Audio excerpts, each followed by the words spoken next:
When you were manager at Chelsea, you had some rough times there, and it was a lot of pressure. Do you think the pressure today is tougher or not so? Did you think in those days there was more? Great question. It's a very good question. No. The answer is no. No, seriously. Well, first of all, you got a chairman, and I had Mr. Bates. Not a bad lad.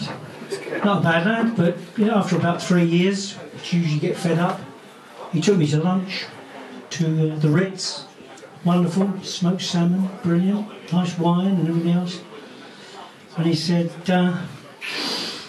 what? He said, I'm thinking of calling it a day. I said, Chairman, I think you're doing a great job. He said, no, I'm fucking getting rid of you. That was that. But what happens now is you have got so many people now. The manager is more or less a coach. He is a coach. Can't, because he doesn't decide on players or anything else. He employs, no, people employ people to do that job for him. You've got special agents and things like that. So all he can concentrate on, he said, I tell you what, I want to buy a left back, a right back, or this or that.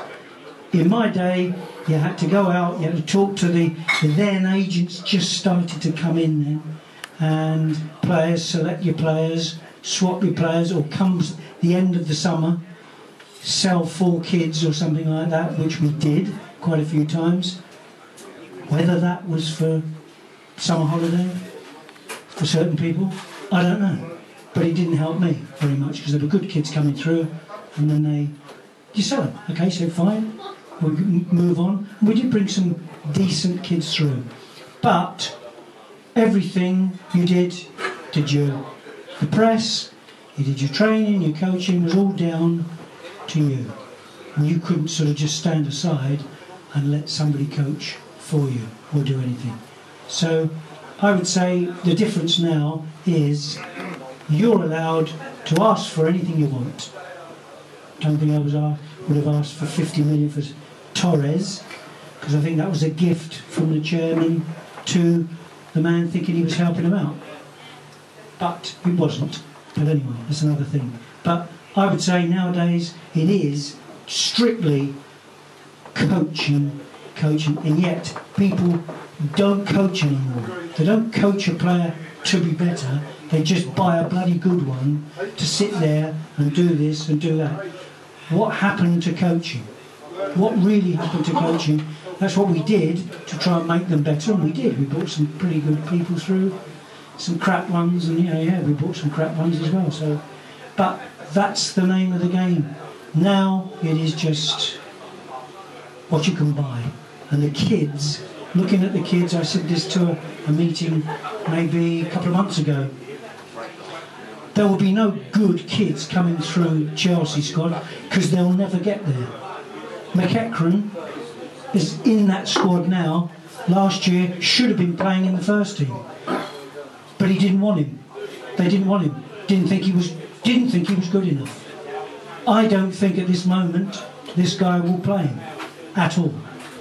If not, bring it. He might play Wednesday night. Pardon? No, McEachran won't go along because I know a club that wanted him and he was going to go there, but this guy's told him he can't go. He's staying there. So that's a good sign. But will they play? No, they won't. They'll buy in the window if they're having a bad time for better players. But difficult. It's a difficult job when it's moved on. If I say to you, my wage bill then was $875,000 a year.